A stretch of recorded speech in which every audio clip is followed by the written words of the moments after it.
Hello, Bill. Good morning, Matt. Welcome to the DMZ, everyone. It's been a little more mild in northern DMZ. Our most of our ice has almost melted. Not all the way there yet. Feels a little like Sugar Shack season because it's so muddy, but we're not quite at the sap is not running just yet. Yes.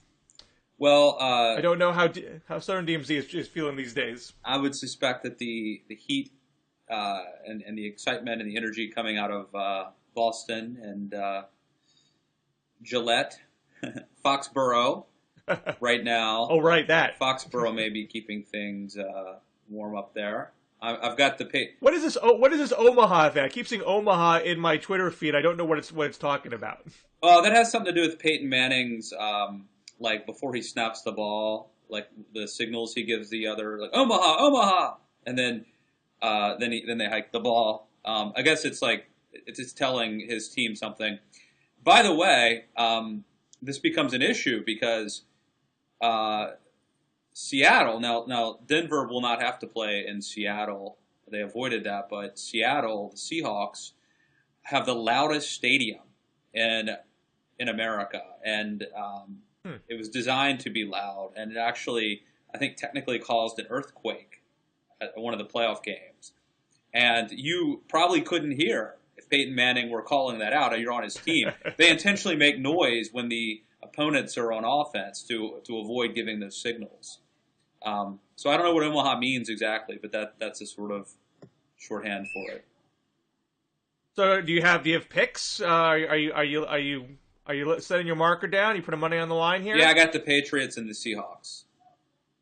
Okay. So that's going to be the Super Bowl. It'll be in New Jersey, of course. Not so they won't have to go into Seattle. I think if you go into Seattle, you automatically would give the Seahawks, the advantage there. But now, Super Bowl in New Jersey is a chance for Christie to shine.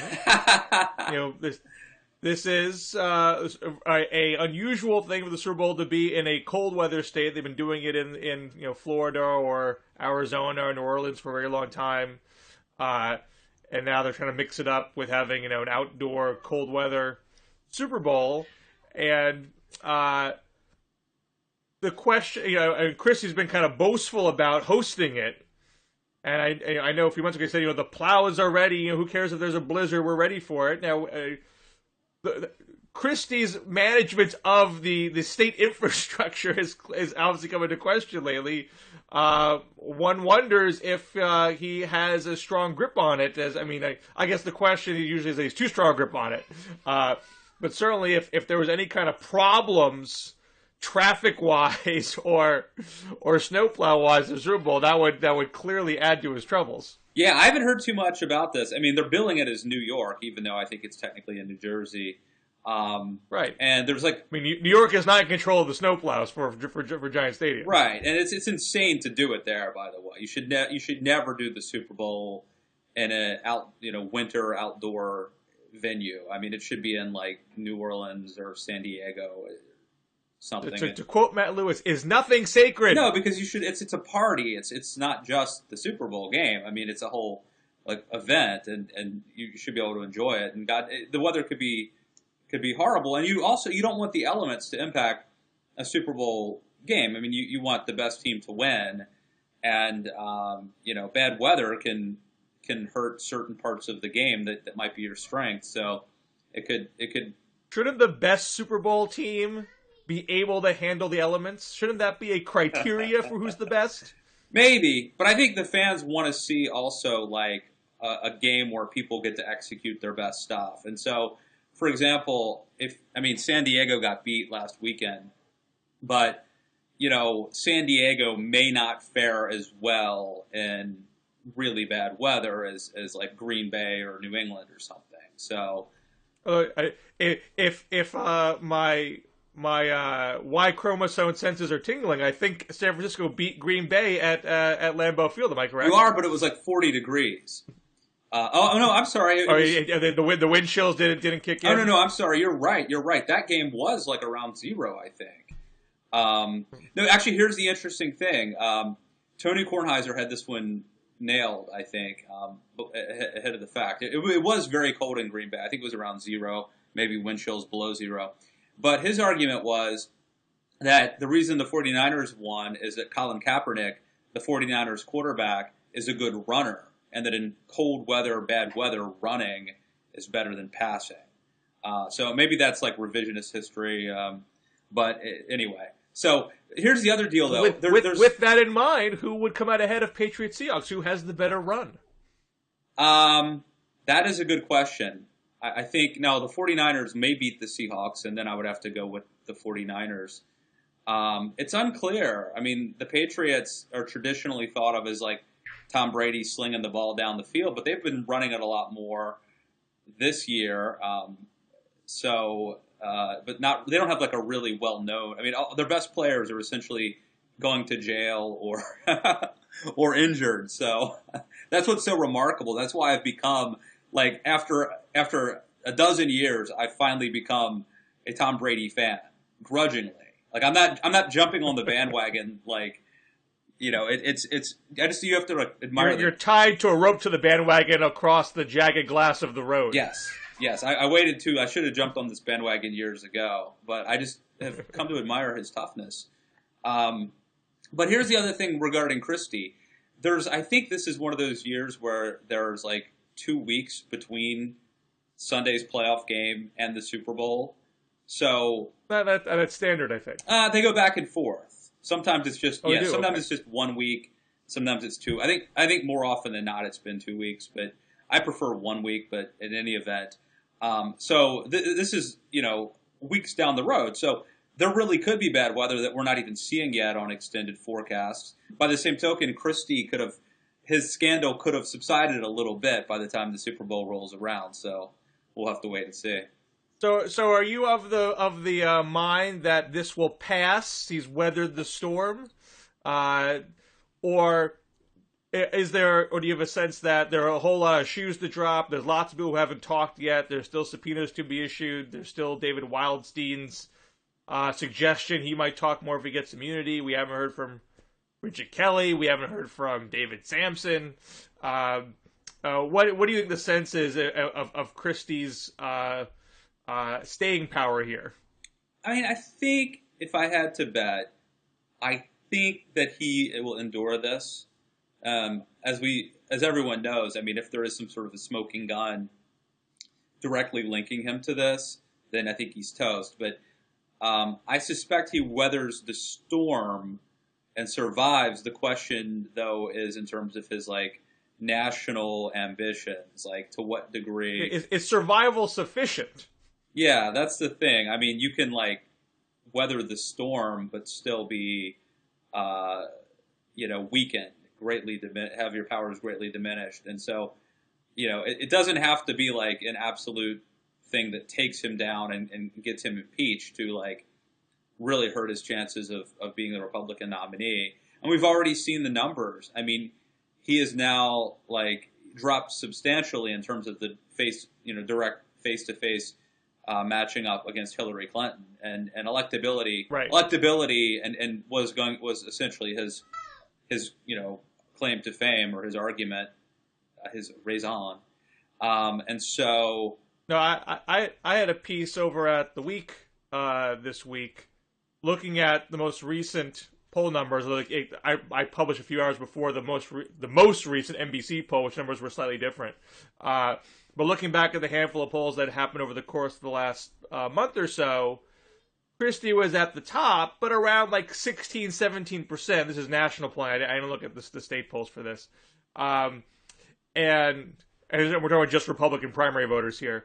And then generally right under him in the low teens is the Tea Party favorites, Rand Paul and Ted Cruz.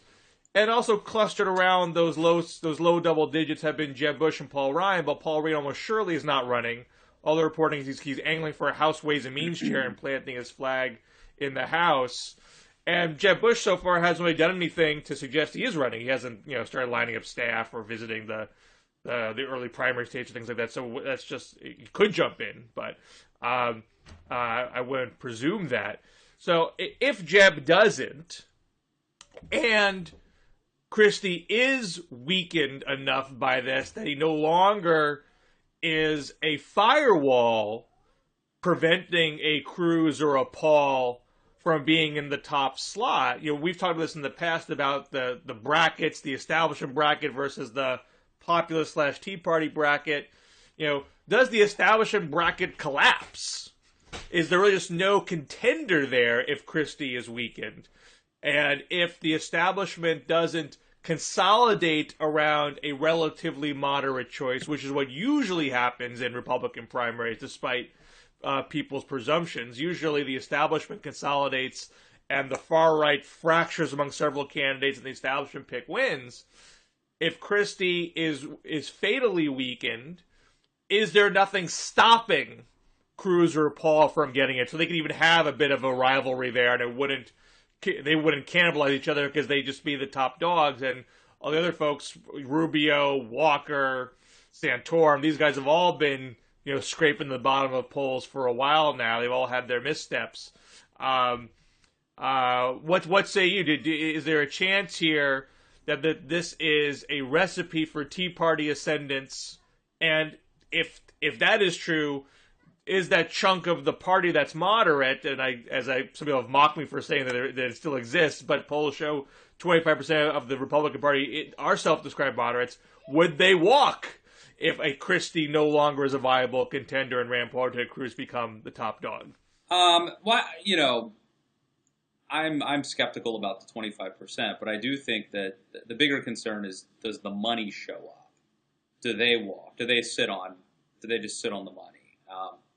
A lot of the money people are more moderate, and they want to pick a winner, and so they may just sit out, and that's I think a bigger danger. I think we also just have to. I hate to be like the sort of party pooper who steps on good stories, but it is important to remind ourselves. I mean, a year and a half ago, Marco Rubio, I thought he was the guy, and 6 months ago, I mean, during the shutdown, Chris Christie looked amazingly good. And so, what's it going to look like a year from now? Will Christie be back on top, or will Rubio be back on top, and will Rand Paul have had a major stumble, or Cruz? So, I mean, a lot of things can happen, can play out. And I also think that I would still argue that Rubio and Walker are undervalued right now. I think that where they're polling doesn't accurately represent their potential. I mean, I think both can be the hybrid compromise candidate that's acceptable to conservatives and to the establishment, depending on how things shake out. I mean, in the past, you've had people like Politico who sought to occupy that space. It didn't work for him, but I mean, I would argue that for one thing, he didn't have the charisma or the political chops of a Rubio. So, it's still early, but I think that while I wouldn't want to say that this bridge gate is the end all and be all in terms of 2016, I also wouldn't want to dismiss it and write it off either. I just think it's one more data point on the way. Now, what I have done, Bill, as you know, is I have written some sort of thought pieces that are used. The Christie Bridgegate thing is tangential to some other larger points that I've made, and one of them is the argument that Christie that this Bridgegate thing, aside from it being problematic in and of itself, was also a canary in the coal mine that sort of illustrated that Christie doesn't have a base. That, the reason that a lot of conservatives aren't flocking to defend him is in itself problematic. The very fact that they aren't demonstrates what happens when you're a Republican and your base is the Excella corridor or the media or the establishment who just want to win. Then once you are no longer the guy who can win, they will abandon you. And so I think that Christie may have built his house upon the sand a little bit. And when the storm comes along, as a very bad metaphor, it may wash it away. I mean, it seems like a minimum, even if he's not, criminally liable or impeached or what have you, if there's no smoking gun, it does raise the question: how does this guy play the game? Can he withstand the pressure of presidential level scrutiny? Is he going to hire the right kind of staff?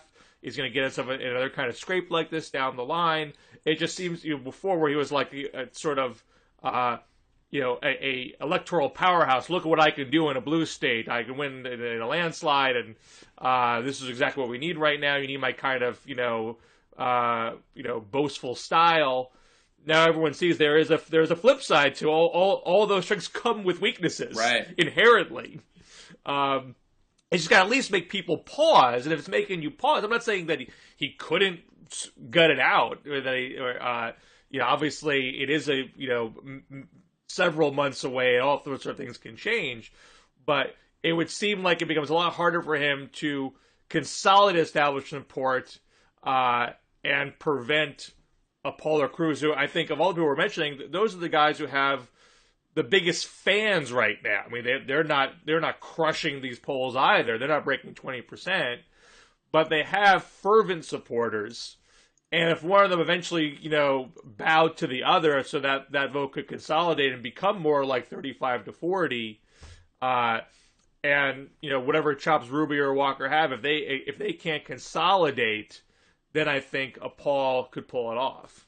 Well, and this plays into a couple things that I wrote this week, one of which is an argument for tribalism.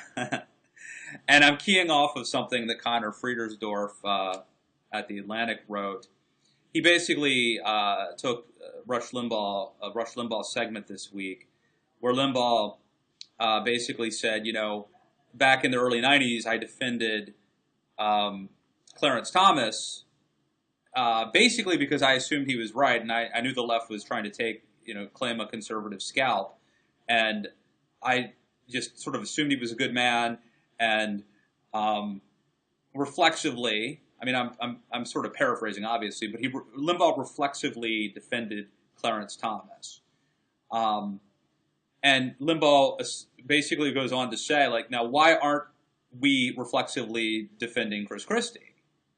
And it's because he's not ideologically pure. He's not one of us. We don't trust him. And I thought that was, like, number one, a really interesting admission for Limbaugh to kind of concede the fact that that loyalty to politicians has, like, more to do with their perceived ideological purity than it does with the perception of guilt or innocence. But I suspect it's entirely true, and it's how a lot of people operate. And, there's an argument for joining a gang, basically, that if you're Chris Christie and you build your base around being a winner and the media liking you and Bruce Springsteen liking you, that's very dangerous because they're going to flip on you eventually. And, of course, the conservative base isn't going to be there to have your back. This is one of the reasons I think that there are these forces drawing politicians to the right and to the left, because they will have your back. And I think the same sort of is true in punditry and the commentary world, where if you're thought of as being kind of a free agent who calls them, intellectually honest, call them like you see them, then your fans are going to be people who are, like, intellectually honest and call them like they see them. And they probably aren't going to have your back if you get into a skirmish. But if you get into a fight with, a hardcore conservative right-wing blogger, let's say, their support base is going to have their back whether they're right or wrong.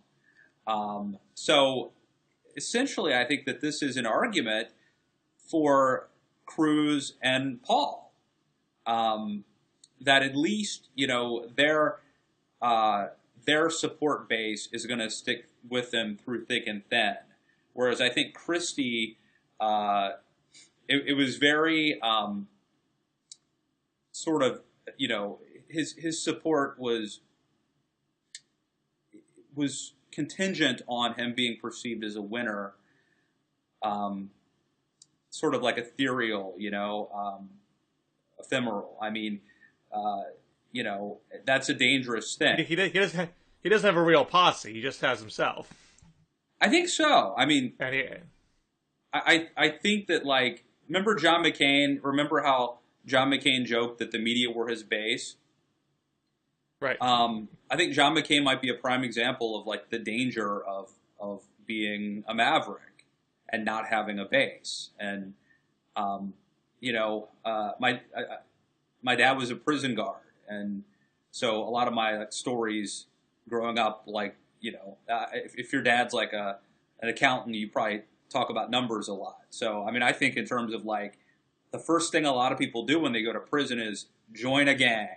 You want, it doesn't even matter. Like, you could join the Muslims, whatever it is, but you want somebody to have your back.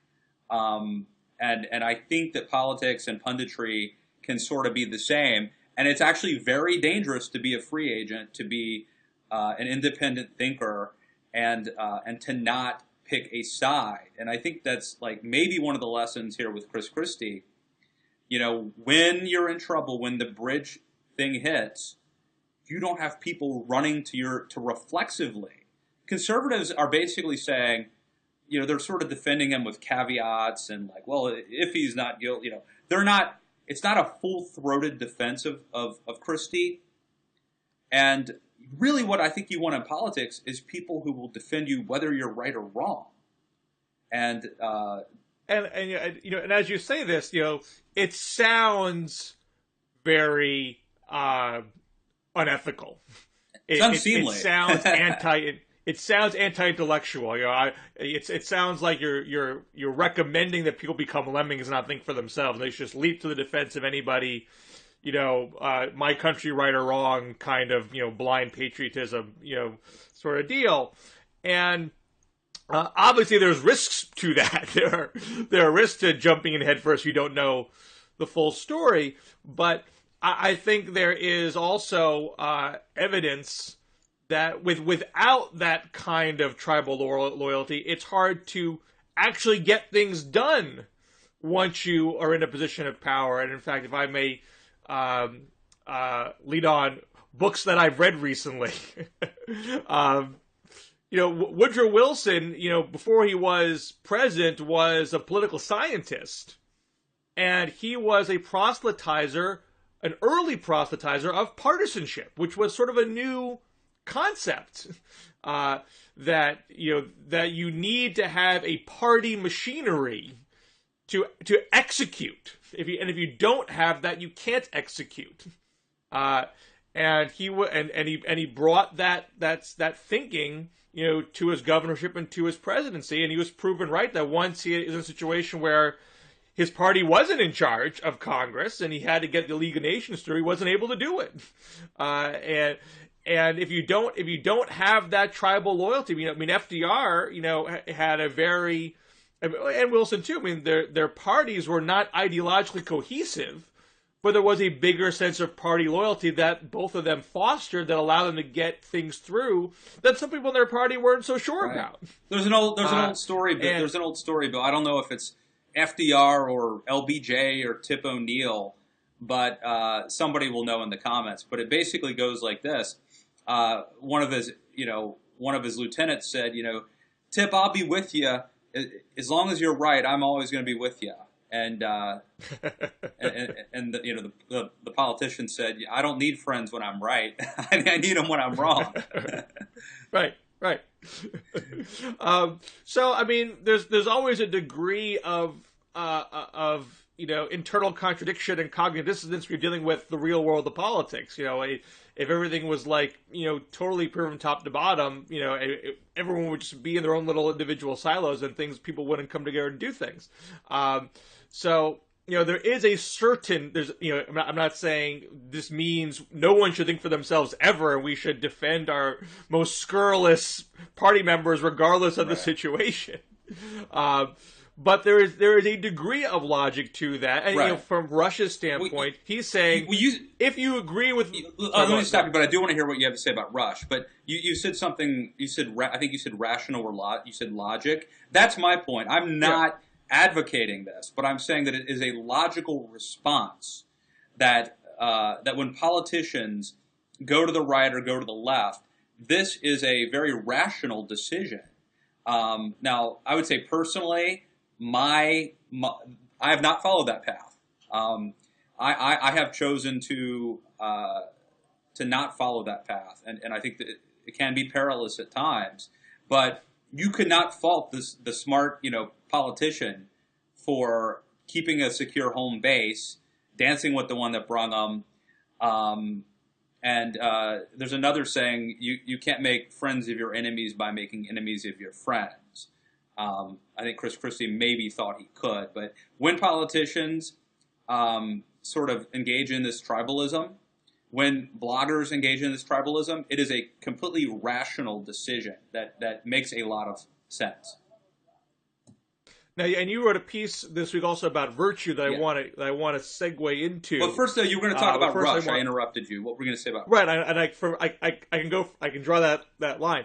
I mean, where I think Rush is running a bigger risk, and I think people on the left do this too, is saying, if you share my ideological worldview, I have an innate trust that you are not unethical. Right.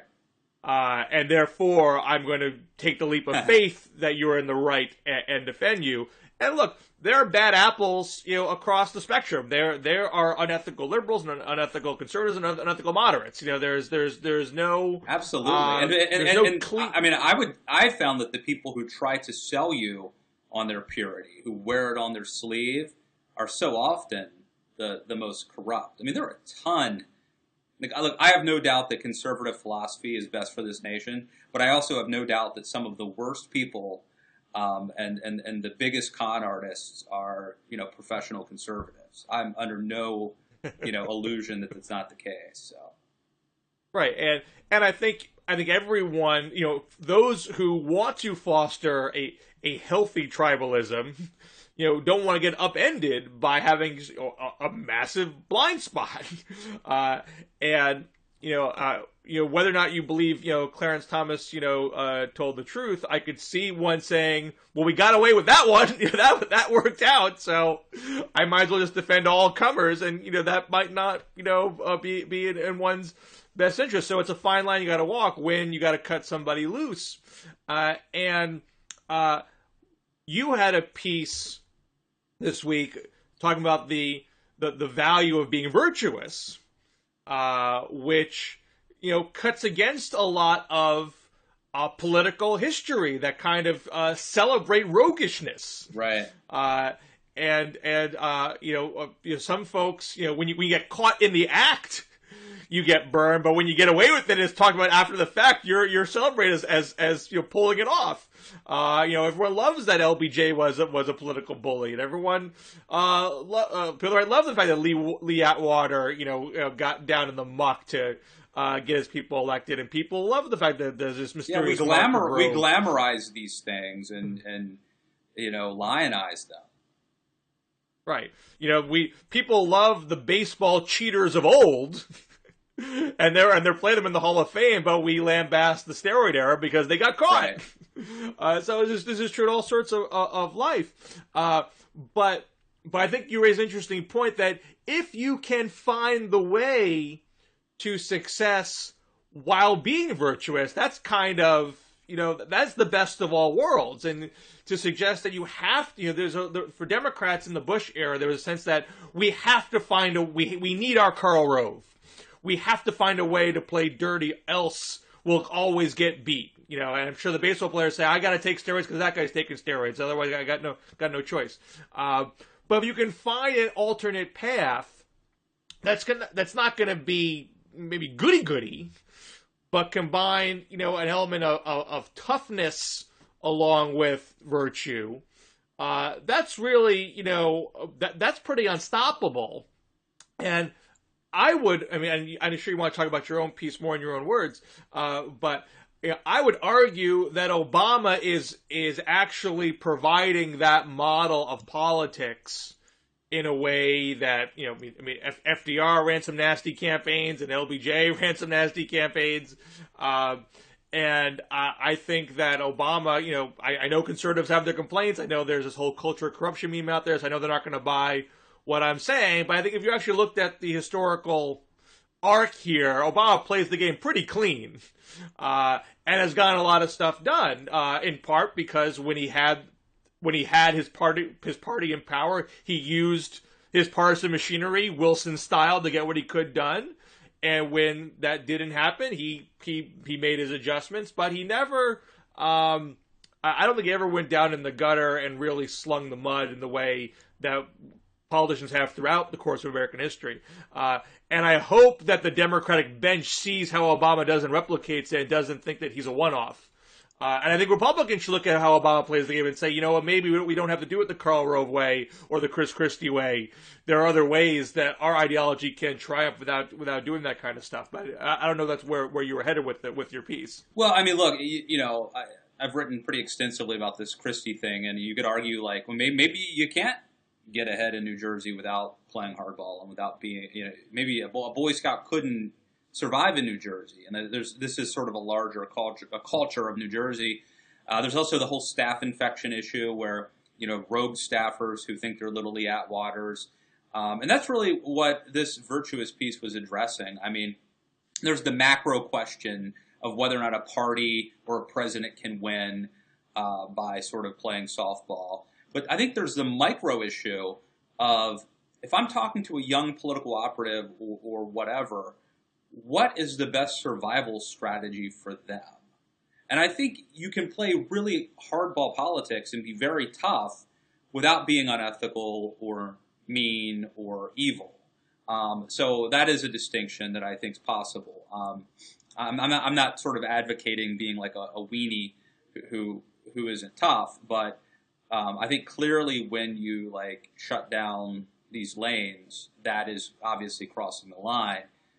So, but would you say in recent conservatism that roguish actors like, say, I can't remember the guy's name now, James O'Keefe, the Acorn guy, like when he went undercover and selectively edited videos and ambushed people. I mean, he was embraced very, very readily by the conservative movement. I mean, there seems to be an encouragement to kind of do underhanded stuff like that, which I don't think is as celebrated on the left in that way.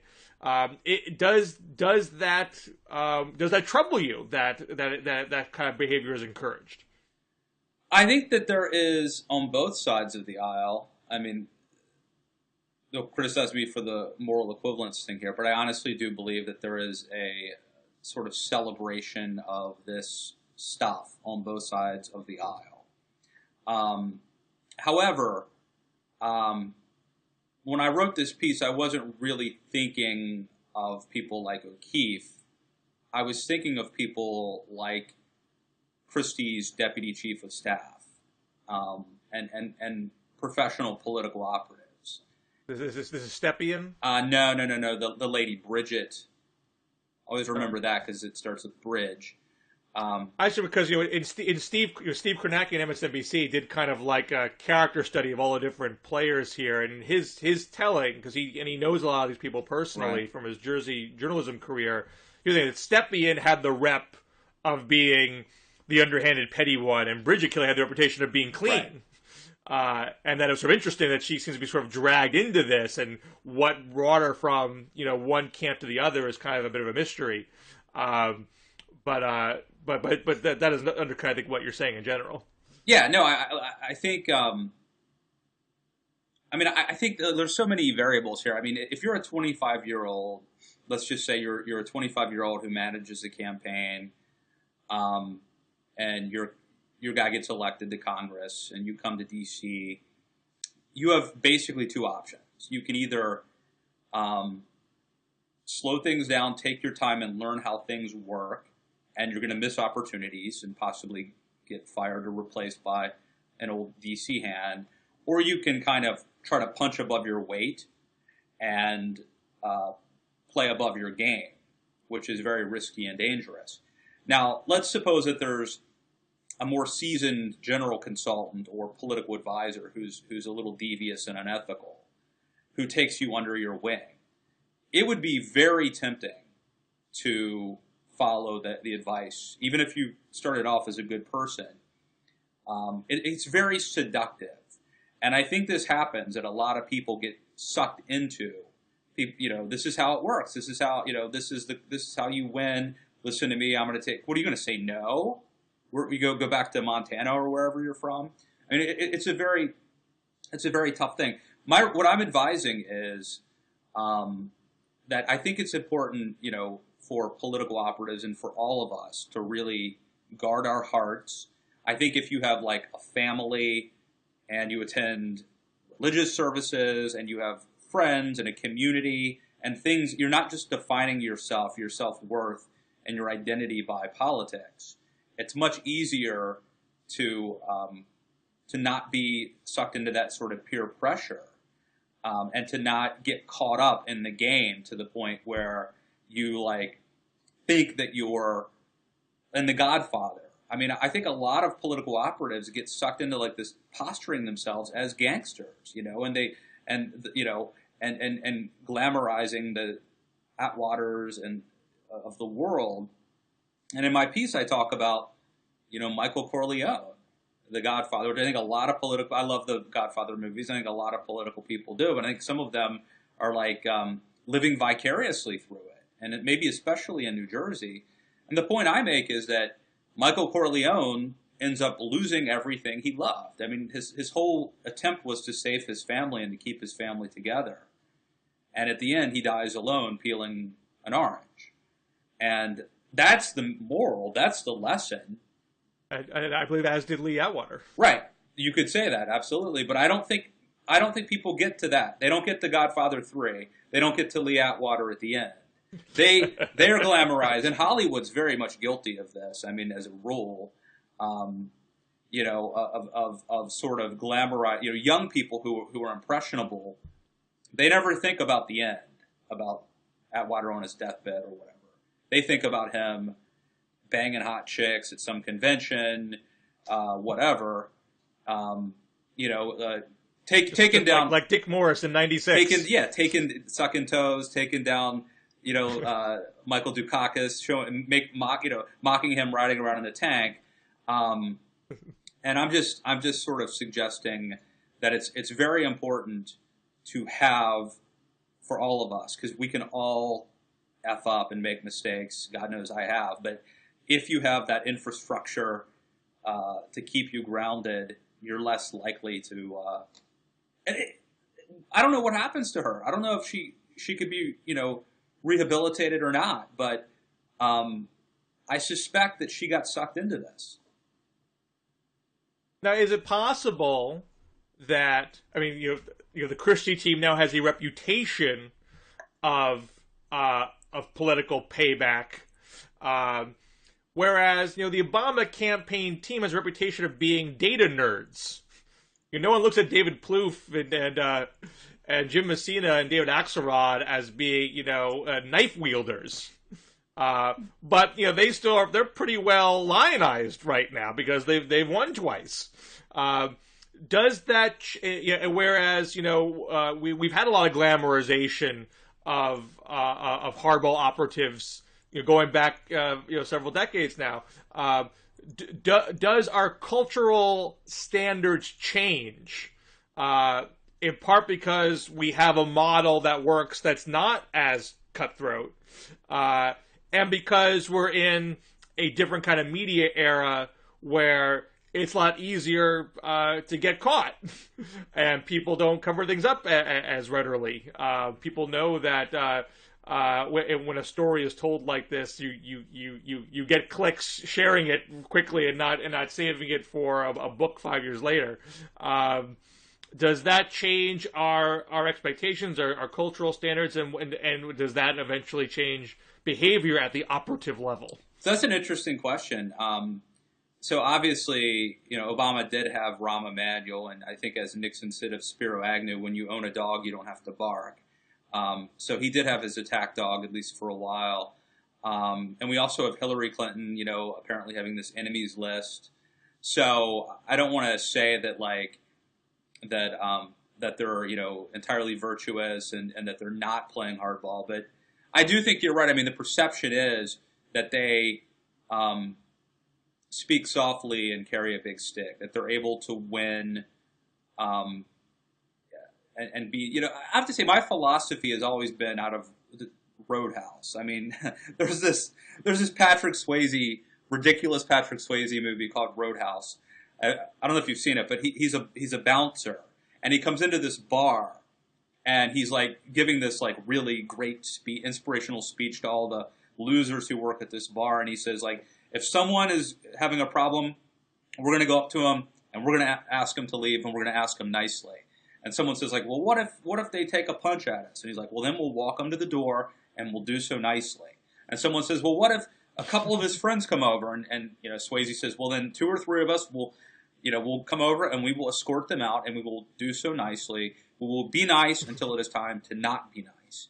And I think that's sort of my philosophy is you can tell people to go to hell, but have them looking forward to the trip, right? You can be a very nice person and still fire people and, all that. And I think Obama, to a certain degree, has done that. If it continues, I mean, if that trend continues, I think it could change the culture. You could have people emulating that. It does remind me a little bit of football, right? So there's a time when, smash mouth football is all the rage, and the teams that are just running the ball and pounding, that's what everybody emulates. And then you'll have a more like,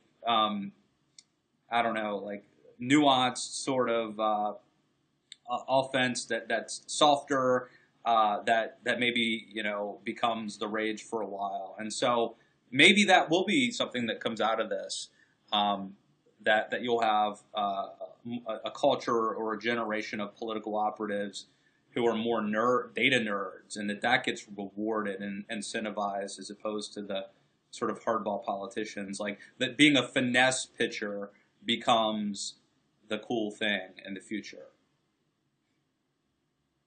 Do we have something else we want to talk about? I don't remember if we exhausted our topics or not. I think I've exhausted my topics and probably my knowledge. Well, Patriots country appreciates your faith. Yes, I'm on the bandwagon. I'll be wearing my Uggs with Tom and sitting next to my equally hot wife, pulling for the Patriots. In your pajamas, drinking hot chocolate. In my pajamas, drinking hot chocolate, absolutely holding the cup like this, because that's how I roll. Yeah. So it's going to be a. But at least you're watching football. You're not completely, destroying the masculine pillars of society. Sports is like one of the only things that when I grew up in a really rural area in Western Maryland, and my whole family like hunts and fishes and stuff. And I would say sports and music were the two things that I could identify with my male relatives on, because I wasn't much. The idea of sitting in a tree in the cold weather, and if all goes right, you get to kill a deer, and then you have to drag it. That didn't appeal to me. But luckily, sports and music were bonding opportunities. Excellent. Well, enjoy your Sunday. Yes. Is it all on Sunday, or is there Saturday games? I don't know anymore. I think this week both games are on Sunday. I think the early game's 3, and then the Seahawks 49ers, I think it's at 6 Eastern. But the last 2 weeks have been Saturday and Sunday with the playoffs. And does Erin join you, or does she go off and do other things? No, she doesn't. She doesn't watch. She doesn't get into it. But I'm fine with that. It's sort of just on. She doesn't complain, so that's a good thing. You'll have some family time on Saturday. Yeah. Which he doesn't lose you for the entire weekend. No. And I don't I rarely unless it's the Redskins or the Super Bowl, like if I don't put like sports ahead of family stuff as a rule. So, good man. Good man. Those are the values that we're trying to instill. Those are the virtues. Well, until next week, enjoy your Sunday, and we'll catch you next week here in the DMZ.